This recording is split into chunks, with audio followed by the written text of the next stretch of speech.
Hello student, good morning. आज हम आपको 11th क्लास की इकोनॉमिक्स का सेकंड पार्ट जिसका नाम है कलेक्शन ऑफ डाटा यानी आंकड़ों का संकलन स्टार्ट कराते हैं। तो देखिए, सबसे पहले बात आती है कि हमने पढ़ा था प्लूरल नाउन के रूप में जो स्टैटिक्स होती है उसका मतलब होता है, यानी बहुवचन संज्ञा के रूप में स्टैटिक्स का मतलब होता है कि संख्यात्मक सूचनाओं से, यानी न्यूमेरिकल इंफॉर्मेशन, यानी वो सूचनाएं जो न्यूमेरिकली दी हुई हो, यानी नंबर्स में दी हुई हो। ठीक है। अब डाटा जो होते हैं उनके कुछ एग्जाम्पल दिए हुए हैं। हरियाणा में चीनी की 8 फैक्ट्रियां, there are 8 factories of sugar in Haryana में 8 फैक्ट्रियां हैं, और जबकि पंजाब में 20।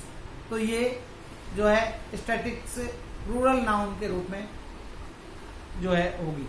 इसी प्रकार क्या है, जो इंडिया में जो वर्किंग एज ग्रुप के 20% लोग जो है बेरोजगार हैं, जबकि यूएसए में 2% लोग जो हैं वर्किंग एज ग्रुप के वो अनएम्प्लॉयड है या बेरोजगार हैं। तो यहाँ भी कंपैरिजन हो रहा है। तो पीछे चैप्टर में हमने पढ़ा था कि डाटा ऐसे होने चाहिए जो इजीली कंपेयर किया जा सके।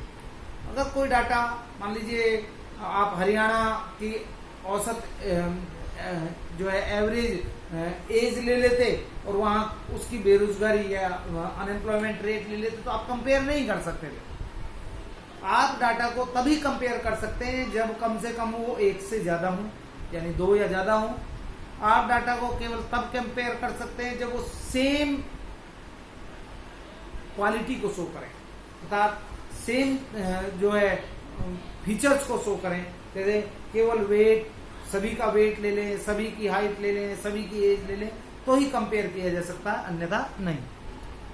अब हम आज जो पढ़ेंगे वो है डाटा का कलेक्शन कैसे किया जाता है। देखिए, डाटा को कलेक्ट करने के लिए, ठीक है, 2 सोर्स होते हैं, यानी आंकड़ों के संकलन के लिए 2 स्रोत होते हैं। कौन कौन से?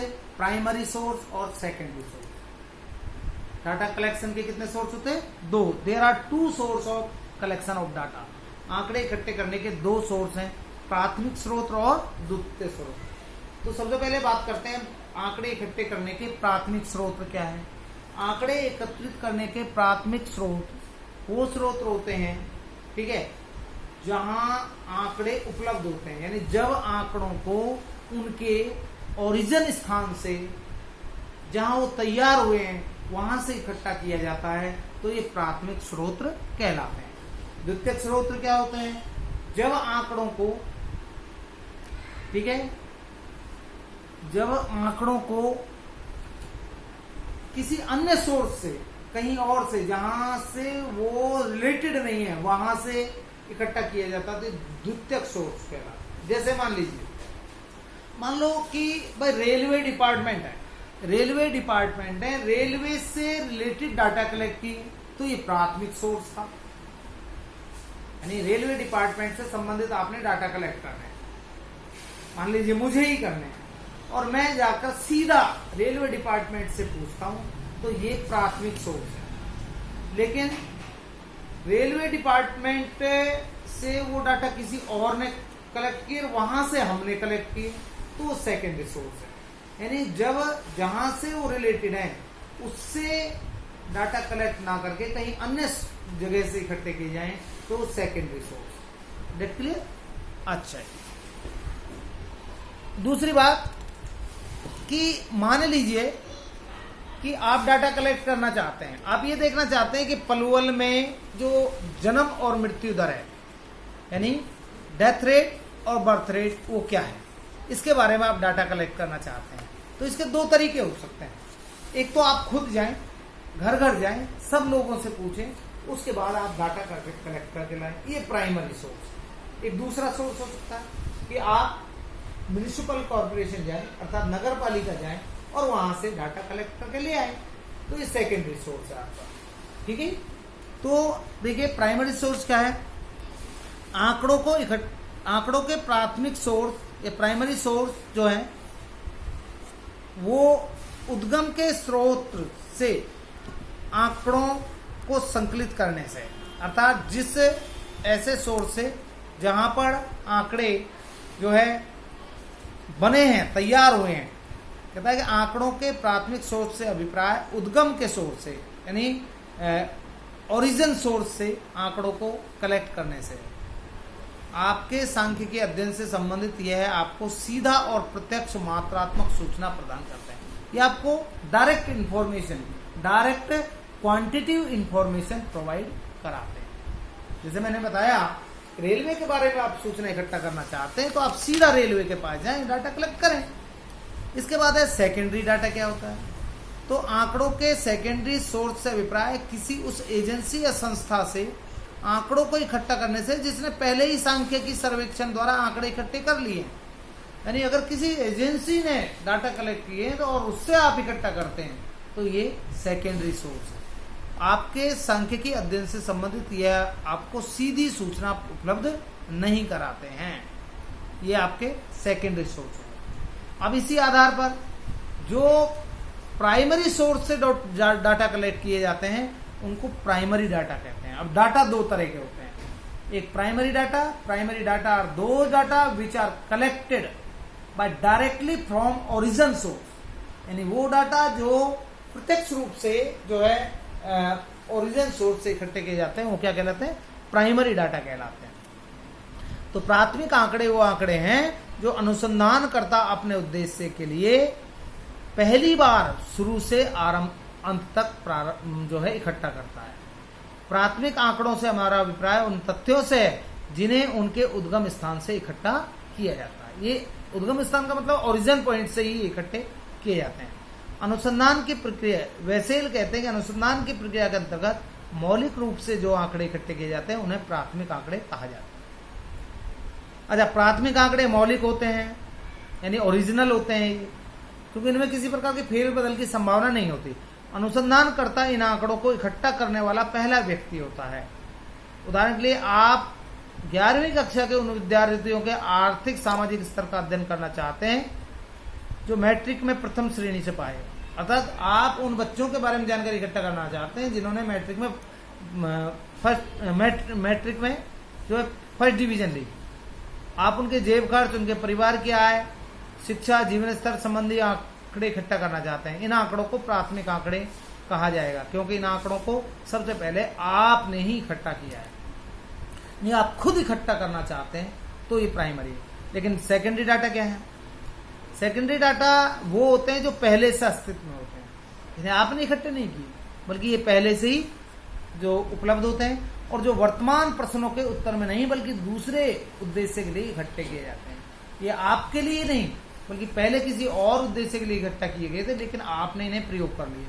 द्वितीयक आंकड़े वो आंकड़े हैं जो पहले से अन्य व्यक्तियों द्वारा या संस्थाओं द्वारा इकट्ठे किए जा चुके हैं और अनुसंधानकर्ता केवल इनका प्रयोग करता है। जैसे मान लीजिए कि एक बुक पब्लिशर है, वो रेलवे से संबंधित जानकारी जो है रेलवे से संबंधित जानकारी जब छापना चाहता अपनी बुक में, तो वो रेलवे संबंधित जब डाटा इकट्ठे कर रहा है तो उसके लिए वो सेकेंडरी होंगे क्योंकि पहली बार अपने लिए जो डाटा इकट्ठे किए वो रेलवे द्वारा डाटा इकट्ठे किए गए। तो रेलवे के द्वारा रेल से संबंधित या रेलवे डिपार्टमेंट संबंधित जो आंकड़े इकट्ठे किए जाएंगे वो प्राइमरी है। लेकिन एक बुक पब्लिशर द्वारा जब उनको बुक में प्रिंट करने के लिए उन डाटा को रेलवे से कलेक्ट किया जाएगा तो सेकेंडरी है।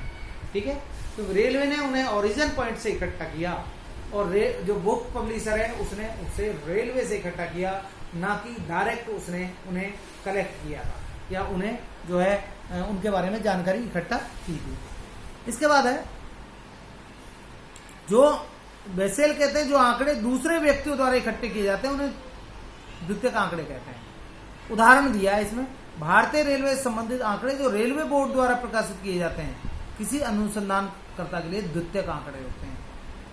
यानी रेलवे बोर्ड ने इकट्ठे करके वो प्रकाशित कर दिए, अब मान लो आपको प्राप्त हो गई तो आपके लिए द्वितीयक है। अब प्राइमरी और सेकेंडरी डाटा में डिफरेंसेस आते हैं 4, लेकिन इसमें 3 दिए हुए हैं। थोड़ा सा ध्यान लगाने की जरूरत है। सबसे पहले मौलिकता में अंतर यानी डिफरेंस इन ओरिजिनलिटी।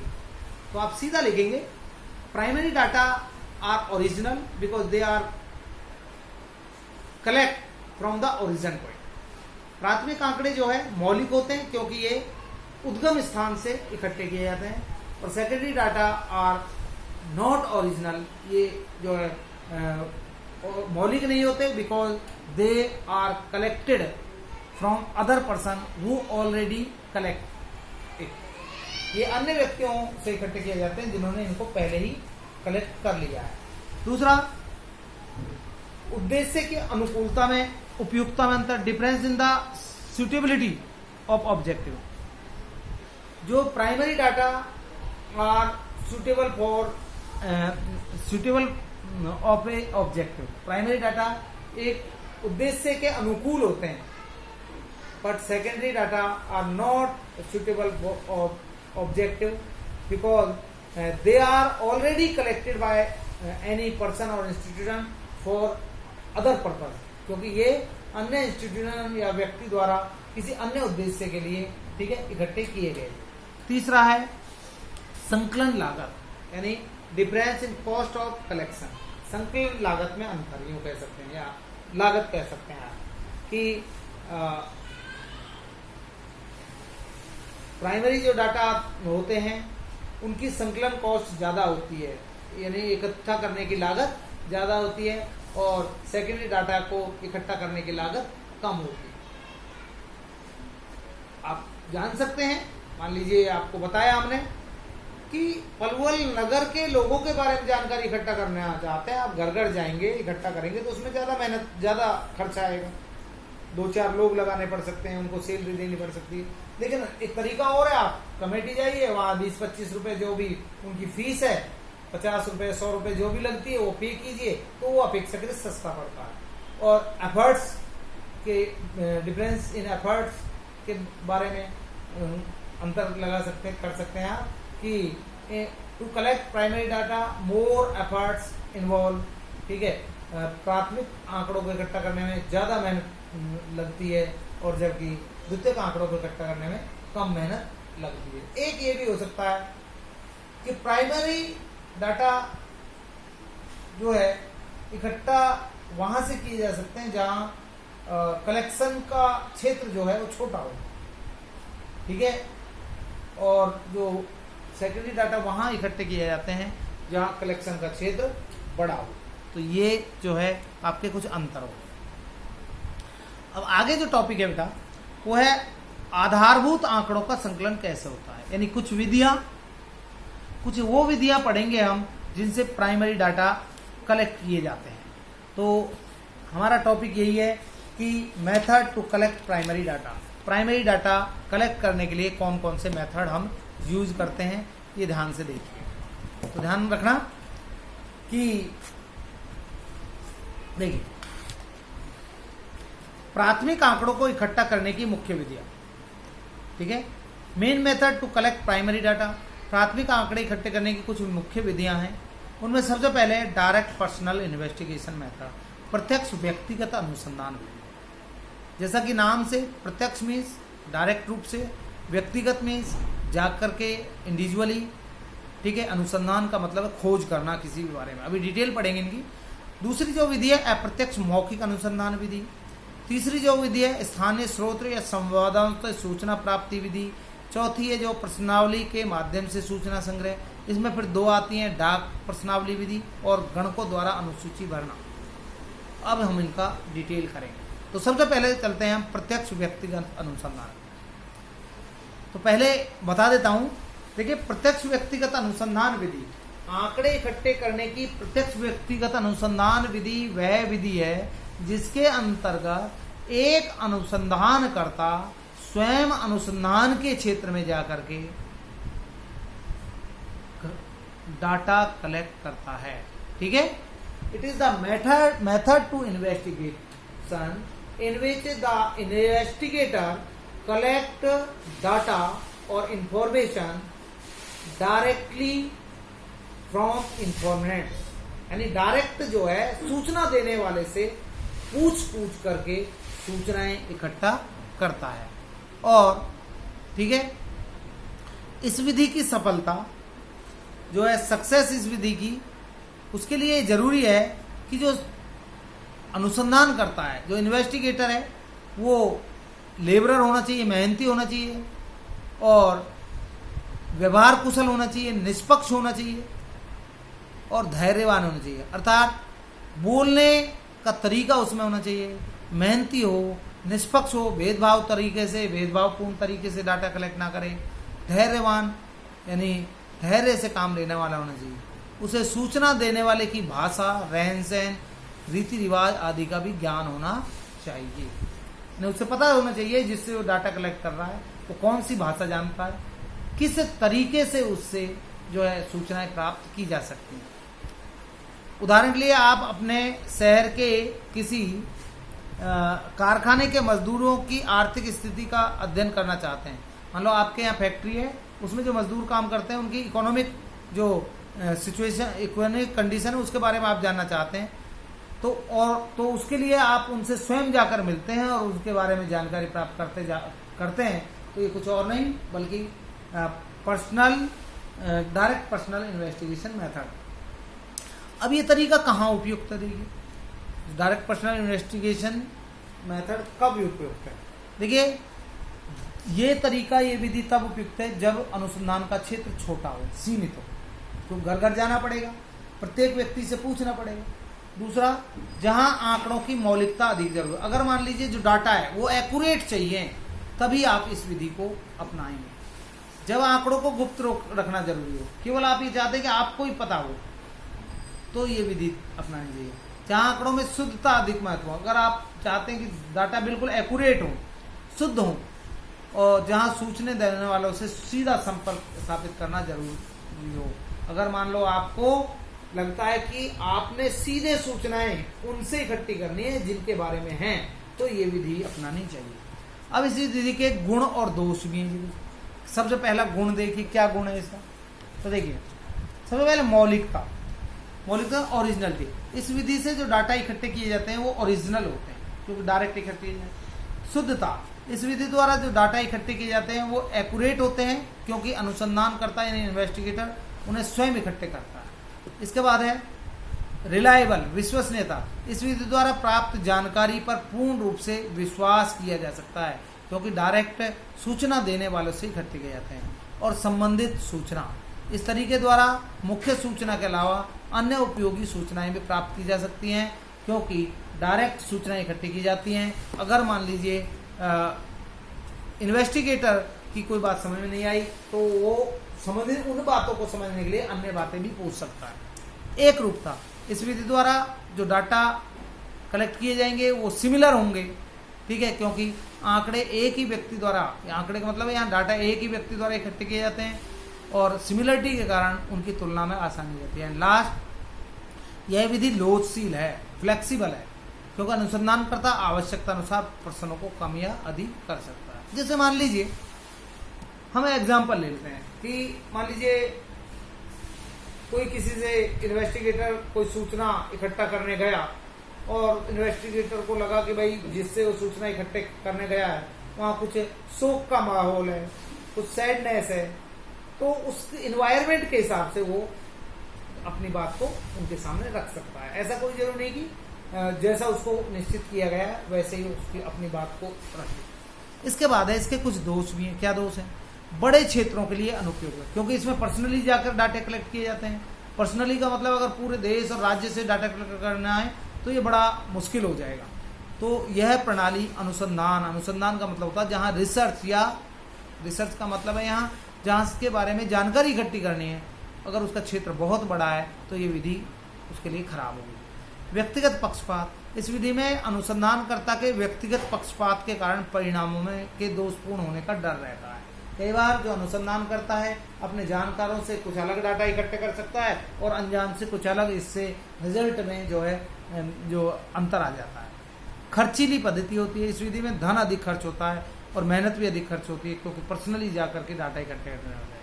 और सीमित क्षेत्र, इस विधि में सीमित क्षेत्र होने के कारण यह संभव है कि प्राप्त परिणाम क्षेत्र की सारी विशेषताओं को प्रकट ना कर सके, अर्थात निष्कर्ष जो है कम प्रतिनिधि वाले हों, इसके कारण गलत निष्कर्ष निकल सकते हैं। तो ये एक विधि आपकी होगी। आगे बात करते हैं सेकंड मेथड। तो हम पढ़ रहे हैं प्राइमरी डाटा कलेक्ट करने का सेकंड मेथड, और वो है अप्रत्यक्ष मौखिक अनुसंधान विधि। उसका बिल्कुल अपोजिट है। अप्रत्यक्ष मौखिक अनुसंधान विधि वह विधि होती है जिसमें एक अनुसंधानकर्ता सूचना से संबंध रखने वाले लोगों से प्रत्यक्ष रूप से सूचना प्राप्त ना करके अन्य व्यक्तियों से सूचनाएं इकट्ठा करता है। It is the method in which investigator collect information not the informants, but it collect information other person who relates the informants, यानी अन्य व्यक्तियों से सूचना कलेक्ट करता जो सूचना देने वालों से संबंधित होता है। मान लीजिए कि एक गांव के बारे में कोई सर्वेक्षण करना है, कोई सर्वे करना है, तो एक तरीका तो होता है कि गांव के प्रत्येक व्यक्ति के पास जाएं और उससे सूचना इकट्ठा करें, तो वो तो पर्सनल इन्वेस्टिगेशन मेथड यानी डायरेक्ट पर्सनल वाला हो जाएगा पहले वाला। लेकिन एक तरीका और अपनाया जाता है। आप देखते हैं कि जो इन्वेस्टिगेशन करने वाले हैं वो गांव की चौकपाल पर जाके बैठ जाते हैं और दो चार जो मौजूद आदमी होते हैं, वहां के मुख्य आदमी होते हैं, सरपंच और मेंबर वगैरह, उनसे पूरे गांव की जानकारी ले लेते हैं वहां एक जगह बैठे हुए। तो ये होता है इनडायरेक्ट ओरल इन्वेस्टिगेशन। इनडायरेक्ट मतलब अप्रत्यक्ष रूप से, अर्थात गांव के लोग गांव में हैं। ओरल का मतलब मौखिक रूप से गांव के लोगों के बारे में जानकारी सरपंच या मेंबर से ले ली, और अनुसंधान यानी उसके बारे में जानकारी प्राप्त करना। यानी यह वह विधि है जिसमें अनुसंधानकर्ता